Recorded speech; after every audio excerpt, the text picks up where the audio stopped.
हवलदार बहादुर और मस्तान डाकू। एक रात। खर खर हवलदार बहादुर खर्राटे ले रहे हैं। इनके खर्राटों से तंग आ चुकी हूँ। सारी रात खर्राटे लेते रहते हैं। तंग आकर चंपाकली ने तकिया हवलदार बहादुर के ऊपर दे मारा और चिल्लाई, चुप करो।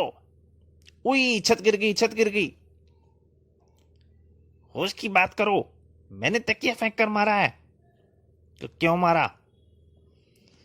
अगर तुमने अपने खर्राटे बंद नहीं किए तो अगली बार बेलन ठूस दूंगी तुम्हारी नाक में, समझे? हे भगवान, इस घर में तो चैन से सोने भी नहीं देते। लेट जाओ चुप करके। लेटता हूं। तभी, जागते रहो। ओह, इस चौकीदारों ने तो चिल्ला चिल्ला कर नींद हराम कर दी है। भाड़ में जाओ। हवलदार ने खिड़की खोलकर बाहर झांका। जागते रहो। अबे ओए, ये क्या शोर है? शोर? शोर कहाँ है शोर साहब जी? अबे, ये जो तू मचा रहा है इसे भी शोर ही कहते हैं। जागते रहो को क्या मतलब होता है? इस तरह की आवाज से चोर लुटेरे दूर रहते हैं साहब जी। अच्छा, तो तू चोरों को भगा रहा है? अबे घामड़, हमारे होते इस मोहल्ले में कोई चोर नहीं आ सकता। जानता नहीं हम हवलदार हैं। जी जानता हूँ। भला आपको कौन नहीं जानूंगा। ही। बंद कर ही और जाकर सो जा। अब अगर आवाज लगाई तो अदालत में बंद करके सड़ा दूंगा तुझे। चल। चौकीदार बड़बड़ाता हुआ चला गया। चौकीदार को भगा दिया। अब अगर कोई चोर आ घुसा तो हवालात में बंद करके सड़ा दूंगा सारे को। तो चुप करके सो जा। बिस्तर पर लेटकर हवलदार फिर शुरू हो गए। खर खर। इनके खर्राटे बंद नहीं हो सकते। मुझे तो नींद की गोली खाकर ही सोना पड़ेगा। चंपाकली दवाई निकालने के लिए उठी। तभी छत पर एक आवाज हुई। धम। यह कैसी आवाज थी? जैसे कोई कूदा है। फिर खट खट चलने की आवाज सुनाई देने लगी। हे भगवान, यह तो कोई छत पर चल रहा है। चोर। और अजी उठो। क्या है? श्श, श्श, बावली हो गई है क्या? रात के समय शीशी का क्या करेगी? आवाज बंद करो। हमारी छत पर चोर है। चोर। हवलदार बहादुर के होश उड़ गए। हाँ, चुपचाप जाकर छत पर देखो। मैं नहीं जाता। उसने गोली चला दी तो? वाह मेरे कागज के शेर, चौकीदार से तो कह रहे थे कि ही वह तो मैं मजाक कर रिया था। जा तू ही जाकर देख लेना छत पर। चंपाकली उठी, रसोई में जाकर अपना बेलन उठाया और छत पर पहुंच गई। कौन है? रुको। चंपाकली को देखकर वो दौड़ने लगा। चंपाकली ने बेलन चलाने में दक्ष थी। उसने बेलन खींच मारा। तड़ाक। आहा। छाया के गिरते ही चंपाकली ने लपक कर उसे दबोच लिया। कौन है तू? कोई नहीं बहन जी, मुझे जाने दो। जाने कैसे दूं? तू पुलिस वाले के घर में चोरी करने आया था। अभी बुलाती हूँ अपने हवलदार को। नीचे कमरे में हवलदार बहादुर राम नाम का जाप कर रहे थे। बहू रामलला, हे रामलला, मेरी चंपाकली की रक्षा करना। अजी सुनते हो? ऊपर आओ, मैंने चोर को पकड़ लिया है। और हवलदार बहादुर में ताकत आ गई। पकड़ लिया? वाह मेरी शेरनी, अभी आया। उन्होंने कोने में रखा हुआ अपना डंडा उठाया। कहाँ है चोर? हवालात में बंद करके सड़ा दूंगा संगो। लो पकड़ो। पकड़ लिया।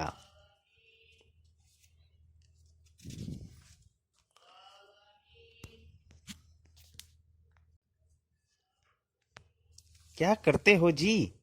यहाँ मारपीट नहीं चलेगी। मैंने चोर पकड़ लिया है, अब तुम इसे थाने पहुंचा दो।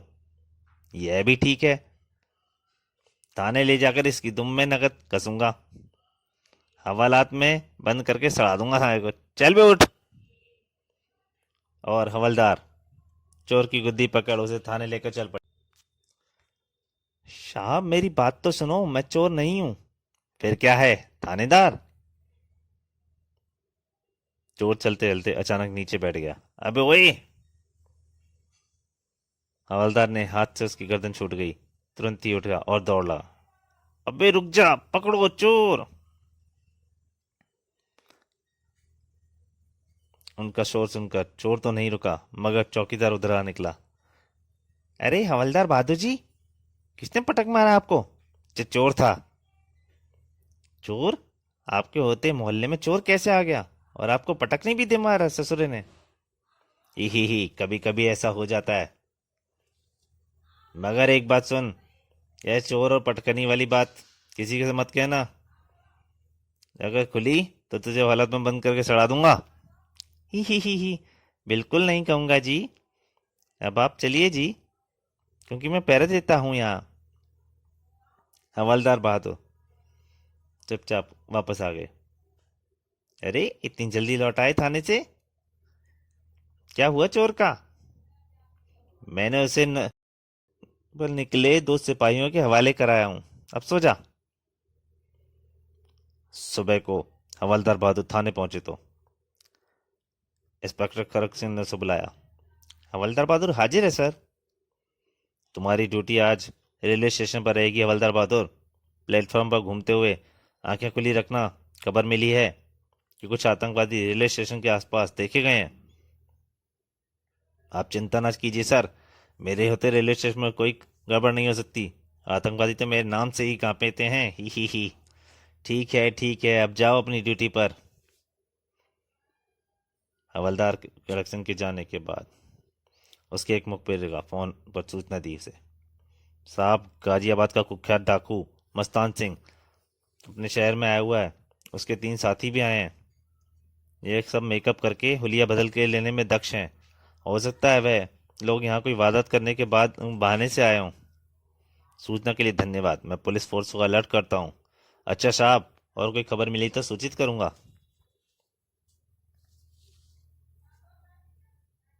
लेकिन पुलिस फोर्स के अलर्ट होने से पहले ही मस्तान अपने 2 साथियों के साथ वारदात करने निकल चुका था। मस्तान उस्ताद, अगर हम शांति को साथ ले आते तो उससे भी काम ले सकते थे। नहीं जोरावर, शांति का काम तब शुरू होगा जब हम अपना काम कर चुके होंगे। हमसे अलग रहकर वह हमारी ज़्यादा मदद कर सकती है। मस्तान का तीसरा साथी बाबिर बोला। उस्ताद ठीक कह रहे हैं जोरावर, शांति से हमें एक दूसरा काम लेना है। फिर ठीक है, तुम दोनों मुझसे ज़्यादा समझदार हो। तीनों एक पार्किंग लॉट में पहुंचे। तुम लोग यहीं रुको, मैं कोई गाड़ी चुरा कर लाता हूँ। आओ। कुछ ही देर में मस्तान एक ड्राइव करता हुआ आ गया। आ जाओ। और फिर उनकी गाड़ी शहर के मशहूर जौहरी चरणदास एंड सन्स के शोरूम के सामने रुकी। गाड़ी से उतरकर वह शोरूम में प्रविष्ट हुए। आइए सर। सेठ साहब, हम महाराज अब जूनागढ़ के यहाँ से आए हैं। रानी साहिबा कुछ हीरे खरीदना चाहती हैं। आपके पास अच्छी क्वालिटी के हीरे हैं? एक से एक अच्छा हीरा मिलेगा साहब। तो जरा दिखाइए। अगर हमें हीरे पसंद आ गए तो फिर हम रानी साहिबा को फ़ोन करके बुला लेंगे। अभी दिखाता हूँ जी। कुछ ही देर में सेठ ने काउंटर पर कीमती हीरों का ढेर लगा दिया। ऐसे हीरे आपको पूरी मार्केट में नहीं मिलेंगे। हे। आप ठीक ही कह रहे हो। मस्तान ने जोरावर को आंख से कुछ इशारा किया। जोरावर टहलता हुआ दूसरे काउंटर पर पहुंच गया और उसने पिस्तौल निकाल ली। यह क्या है? यह पिस्तौल है सेठ। अगर तुमने शो मचाने की कोशिश की तो गोली मार दी जाएगी। शबीर ने जेब से थैली निकाली और हीरे उठाकर उसने जेब उसमें भर लिए। चलो, तुम दोनों बाहर चलो, मैं आता हूं।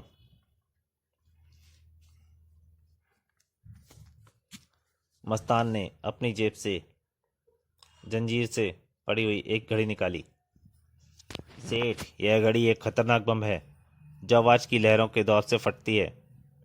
अभी मैंने इसका बटन नहीं दबाया है। बटन दबाने के बाद यह लॉकेट मैं तुम्हारे गले में पहना दूंगा।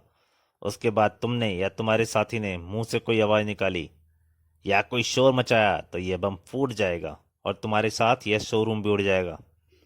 लेकिन अगर तुम 15 मिनट तक खामोश रहे तो यह बम स्वयं ही बेकार हो जाएगा।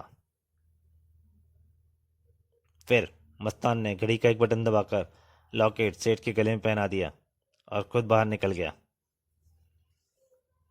सेठ को ऐसा उल्लू बनाकर आया हूं कि 15 मिनट से पहले किसी को चोरी की सूचना ही नहीं दे सकता, और इतनी देर में हम यहाँ से दूर निकल चुके होंगे। हा हा हा।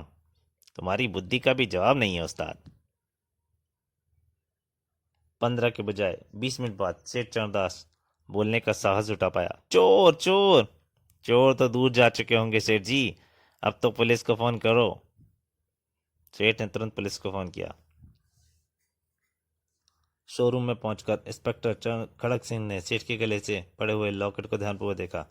चोर आपको बेवकूफ बना गए सेठ जी, ये बम नहीं बल्कि मामूली घड़ी है। उनके निकलते ही आप शोर न मचा दें इसलिए उन्होंने ये चाल चली होगी। हे राम, हम तो लुट गए। तफ्तीश के बाद इंस्पेक्टर वापस थाने लौट आया और अब अपने सहायकों को आदेश दे दिया। यह काम मस्तान सिंह और उसके साथियों का ही है। दूर शहर की नाकेबंदी कर दी जाए, पूरे शहर की, और अपराधियों को सभी अड्डों पर रेड की जाए। मस्तान सिंह को हर हालत में गिरफ्तार होना चाहिए। Yes sir. पूरे शहर में पुलिस मस्तान सिंह को ढूंढने के लिए सक्रिय हो गई थी, लेकिन कुछ उचक्के अपने काम में व्यस्त थे। मेरा पर्स। राहगीरों ने तुरंत ही भागते हुए चक्के को दबोच लिया। साले पर्स छीन कर भाग रहा था, उसे छोड़ दो। एक दूसरे क्षेत्र में भी ऐसी ही घटना घटी। एक लुटेरा किसी महिला के गले से चैन खींचकर भागा।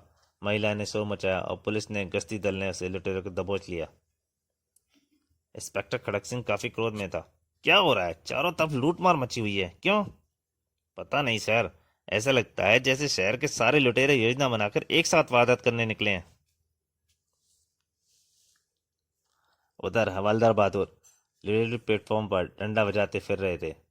यह संदूक किसका है? Cut cut. अब ओए, संदूक को हाथ मत लगाइयो। कौन है यहाँ? सामने आओ। लो आ गया। ओ, तो आप पुलिस वाले हैं? ही, मैं समझा कोई चोर मेरे संदूक को छू रहा है। ओए गुटके, ये इतना बड़ा बक्स तेरा है? सोच समझ कर बात करो हवलदार जी। मैं छोटा जरूर हूं मगर गुटका नहीं। तुम्हें मेरा मजाक उड़ाने का कोई अधिकार नहीं है। अबे बालिश, अब मैं तुझे क्या कहूँ? होता कोई लंबा चौड़ा तो बताता कि पुलिस की चोर चौंच कैसे बंद होती है। चल बंद, संदूक संभाल अपना। हवलदार कुछ आगे बढ़े तो एक जगह एकत्र भीड़ देखी। आए, वहां क्या हो रहा है? ओए हटो, एक तरफ देखने दो। पुलिस आ गई। क्या हो रहा है यहाँ? साहब, यह बोरी यहाँ पर बहुत देर से रखी हुई है। यानी लावारिस वस्तु? इसमें तो बम हो सकता है। बम? भागो, अरे बाप रे। अबे तो डर क्यों रहे हो? हवलदार बहादुर तुम्हारे साथ है, यहीं खड़े रहो सब। और अगर बम फट गया तो? अब ओए, ये डंडा देखा है? एक पड़ गया तो खोपड़ी खरबूज की तरफ फूट जाएगी। तेरी साले अफवाह फैलाता है। मगर साहब, अभी तो आपने ही कहा था कि इसमें बम हो सकता है। अगर मैं कहूं कि इस बोरी में हाथी बंधा है तो तुम मान लेगा मेरी बात? नहीं नहीं जी, बोरे में हाथी कैसे आ सकता है? सारी पब्लिक हंस पड़ी। ही। तो इसका मतलब यह हुआ कि मैंने गलत कहा है? हाँ जी। ऐसी की तैसी पुलिस को झूठा बोलता है साले, हवाले में बंद करके सड़ा दूंगा। साहब मेरी बात तो सुनिए। कोई बात नहीं सुनी जाएगी। चलिए बोरी खोल और देख इसमें बम है या हाथी। मैं नहीं खोलूंगा जी, ये तो आपका काम है, आप पुलिस हैं। वहां मौजूद और लोग भी उस व्यक्ति के पक्ष में बोल पड़े। यह आपका काम है हवल थानेदार जी। आप बोरी उठाकर पुलिस स्टेशन ले जाइए या फिर किसी बहादुर पुलिस वाले को बुलाकर बोरी खुलवाइए। अबे पूरी पुलिस फोर्स में हमारे जैसा बहादुर और कोई नहीं है। हमारा तो नाम ही है हवलदार बहादुर है। देखो हम खोलते हैं बोरी, तो फिर खोलिए। हवलदार बहादुर बोरी की ओर बढ़े।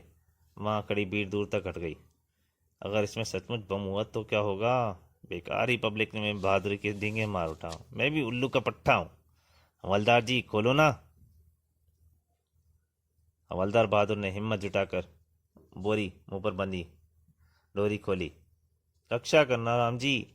और जैसे ही बोरी का मुंह खुला, ओ ओई, उसमें से कुत्ता निकल कर भागा। कुत्ता दौड़कर गायब हो गया था। यह क्या था? हा हा ही। हवलदार ने वहां से खिसक लेने में भलाई समझी। साले मजाक उड़ा रहे हैं। यह किसी शरारती लड़के की हरकत होगी। कुत्ते को बोरी में बंद करके यहाँ छोड़ गया। हाँ, कुत्ता भी कुत्तावाती था, बोरी में बंद था, मगर एक बार भी हिला नहीं और ना ही भौंका। तो दोस्तों, हवलदार बादल मस्तान डाकू का पहला भाग यहीं तक। इसके दूसरे और अंतिम भाग में जल्द ही आपके सामने हाजिर होऊंगा। तब तक के लिए नमस्कार।